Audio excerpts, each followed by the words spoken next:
ጀብደኛው ፋኖ የአገዛዙን ጦር 10-1 እየመራው ሲሆን እጅን በአፍ የሚያስጭን ጀብዱ ተፈጽሟል። ዝርዝር መረጃ አለንም። የአገዛዙ ገረድ ሚሊሻዎች ህዝባቸውን በጅምላ እየጨፈጨፉ ነው። አገዛዙ ድሮን በዘፈቀደ እየተጠቀመ የአማራን ህዝብ እየገደለ ነው። እንመለከተዋለን። አሜሪካ ኢትዮጵያን ጨምሮ ለ75 ሀገራት ዜጎች የፍልሰት ቪዛ መስጠት እንደምታቆም የሀገሪቱ የውጭ ጉዳይ መስሪያ ቤት አስታወቀ።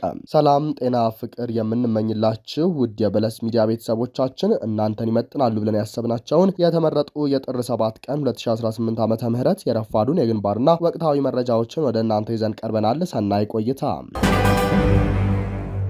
የአማራን ህዝብ የህልውና ስጋት ለመቀልበስ ሁሉ ነገራቸውን ጥለው ወደ ጫካ የገቡ የፋኖ ኃይሎች ዛሬም በቦታቸው ይገኛሉ። መጤና ሰፋሪ፣ ጨቋኝ፣ አህዳዊና ትምክህተኛ እየተባለ በውሸት ስሙ ሲጠፋ የነበረው አማራ በስተመጨረሻም በህይወቱ ላይ መጥተው ከምድረገጽ ሊያጠፉት ሲሉ የትውልዱ ተከላካይ ፋኖ የዘመን ክስተት ሆኖ መጥቷል።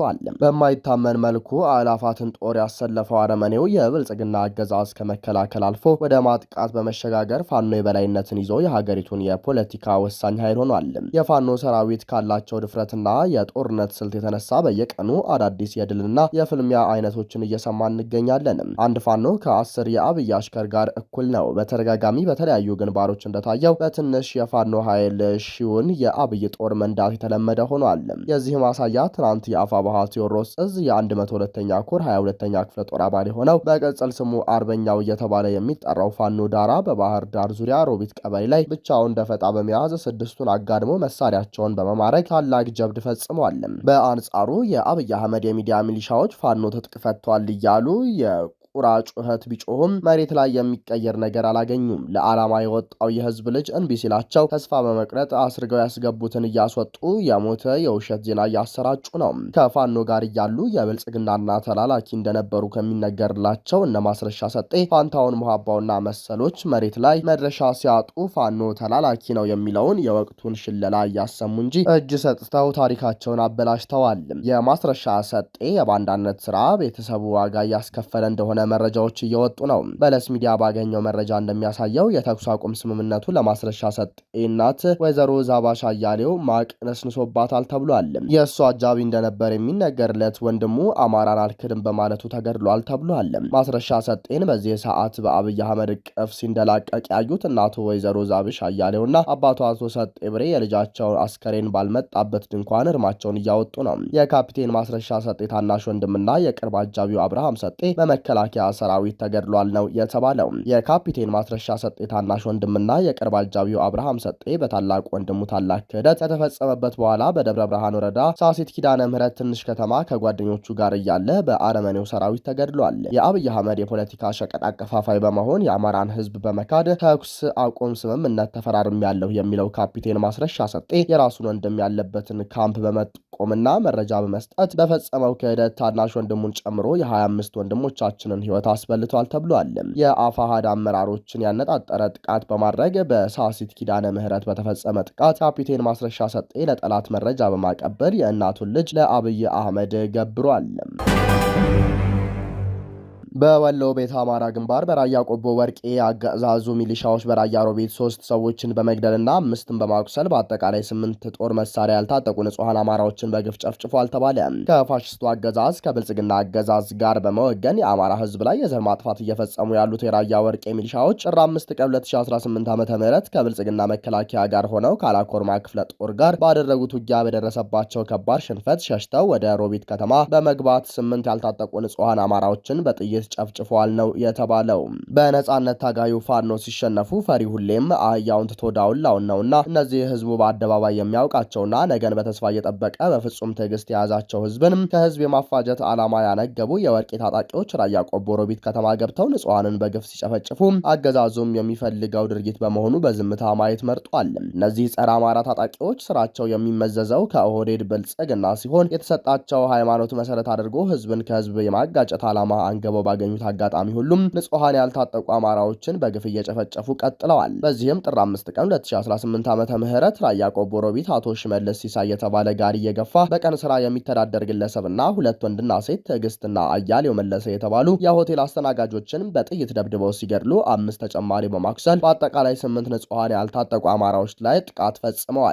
ከዚህ ግፍ በተጨማሪም ጸረ አማራ ሚሊሻዎቹ ሮቢት ከተማ የተለያዩ ሱቆችንና የንግድ ቦታዎችን ንብረት ዘርፈው በመሄዳቸው ከከተማው ነዋሪዎች ለማረጋገጥ ችለናል ብሏል። አፋብሃ ምስራቅ አማራ ቀጠና ምኒልክ እዝም። በተመሳሳይ በአውደ ውጊያ በፋኖ የተሸነፈው ፋሽስቱ የብልጽግና አገዛዝ ቃሊም ዙሪያ የድሮን ጥቃት በመፈጸም የጦር መሳሪያ ያልታጠቁ ንጹሃን አማራዎችን ጨፍጭፏል ተብሏል።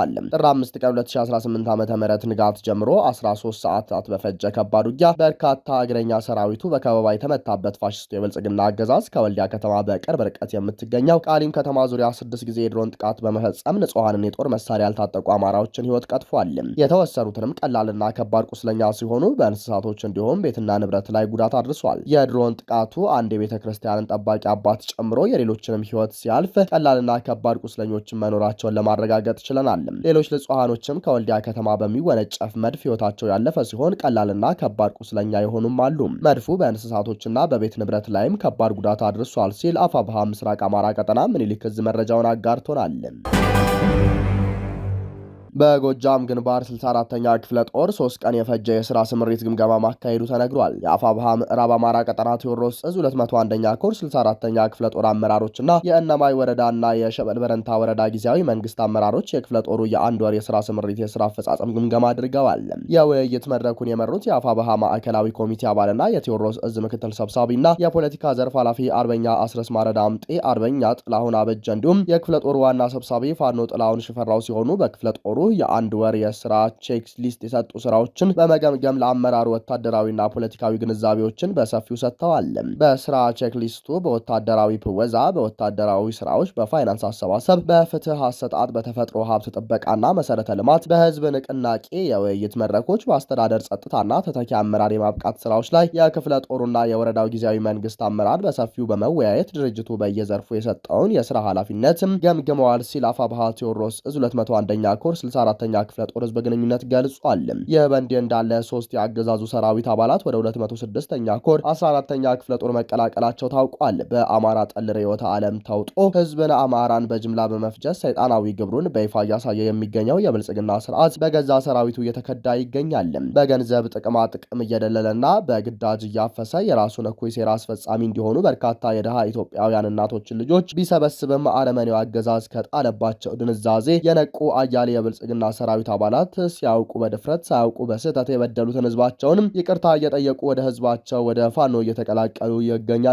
በትላንትና ዕለትም በቀለ ሙሊሳ፣ እኒያው ቸኮልና ጌትነት ወርቆ የተባሉ 3 የብልጽግና ሰራዊት አባላት ከደብረ ማርቆስ ከተማ ወጥተው የ14ኛ ክፍለ ጦርን ተቀላቅለዋል ያለ ሲሆን የ14ኛ ክፍለ ጦር ህዝብ ግንኙነት ክፍል በተለያዩ ቀጠናዎች በርካታ የአገዛዙ ሰራዊት እየከዳ ወደ ፋኖ እየተቀላቀለ ይገኛል።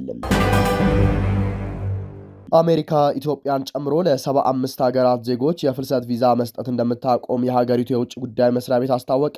የእነዚህ ሀገራት ዜጎች በህጋዊ መንገድ ወደ አሜሪካ እንዲገቡ የሚፈቅደውን የቪዛ አሰጣጥ እንደሚያቆሙ ውሳኔ ከሚቀጥለው ሳምንት ረቡዕ ጥር 13 ቀን 2018 ዓ.ም ጀምሮ ተግባራዊ ይደረጋል። ውሳኔው የሚመለከተው በአሜሪካ የሚገኙ ዜጎቻቸው ተቀባይነት በሌለው መጠን ከመንግስት ድጎማ የሚቀበሉ ሀገራትን እንደሆነ ማርኮ ሩቢዮ የሚመሩት የአሜሪካ ውጭ ጉዳይ መስሪያ ቤት ገልጿል።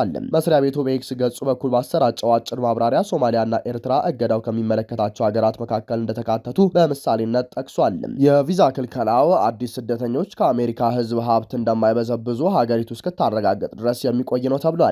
የፕሬዝዳንት ዶናልድ ትራምፕ አስተዳደር ውሳኔ በአሜሪካ ቤተሰብ ወይም እጮኛ ላላቸውና የስራ ዕድል ላገኙ የሌሎች ሀገራት ዜጎች ይሰጡ የነበሩ የቪዛ አይነቶችን ያካትታል። ከኢትዮጵያ ጎረቤቶች መካከል ከኬንያና ጅቡቲ በስተቀር የኤርትራ፣ ሱዳን፣ ደቡብ ሱዳን እና ሶማሊያ ዜጎች ወደ አሜሪካ በሚያስገባቸው የፍልሰተኛ ቪዛ ላይ እገዳ ተጥሎባቸዋል። የአሜሪካ የቅርብ አጋር የምትባለው ግብጽ፣ ሁለቱ ኮንጎዎች፣ ናይጄሪያና ሩዋንዳ ክልከላው ተግባራዊ ከሚደረግባቸው 75 ሀገራት መካከል ተካተዋል። በሁለተኛ የአሜሪካ ፕሬዝዳንት የስልጣን ዘመናቸው ወደ ዋይት ሀውስ ከተመለሱ 1 ዓመት ሊሞላቸው የተቃረቡት ትራምፕና ቀኝ ዘመን ባለስልጣኖቻቸው ወደ ዩናይትድ ስቴትስ የሚደረገውን ፍልሰት ለመግታት መሰል እርምጃዎችን ሲወስዱ ቆይተዋል ሲል የዘገበው ኢትዮጵያ ኢንሳይደር ነው። አሜሪካ ወታደራዊ ጥቃት ልትሰነዝር ትችላለች በሚል ስጋት ለበርካታ ሰዓታት ተዘግቶ የነበረው የኢራን የአየር ክልል ዛሬ ሐሙስ ማለዳ ላይ እንደገና መከፈቱ ተገለጸ። ለ5 ሰዓታት የቆየው ይህ የሰማይ ላይ እገዳ በይፋ የተነሳው ሐሙስ ማለዳ 3 ሰዓት ተኩል የአሜሪካ ምስራቃዊ ሰዓት አቆጣጠር ረቡዕ 10 ሰዓት ተኩል ፒኤም ላይ ነው። የአየር ክልሉ ክፍት መደረጉን ተከትሎ አንዳንድ የሀገር ውስጥ አየር መንገዶች በረራዎችን የጀመሩ ቢሆንም ዓለም አቀፍ ተቋማት አሁንም ጥንቃቄ መርጠዋል።